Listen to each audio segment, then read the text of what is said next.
म्हणून हिरकणी बुरुज असं काहीतरी नाव दिलेलं ते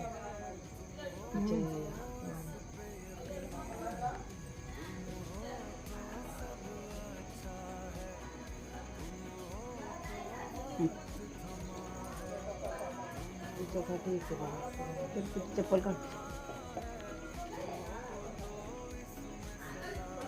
असं काय दिसलं तुला? असं थोडी दिसतो डायरेक्ट असं दिसतं. हो बघ चंद्र किती स्पष्ट दिसतंय मला.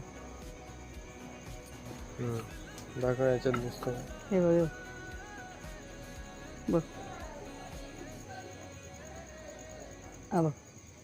मला दिसत नाही तर मी व्हिडिओ घेऊ शकते त्याला. चालू आहे ना व्हिडिओ. झालं ना त्यामुळे थोडी बाजूला हो.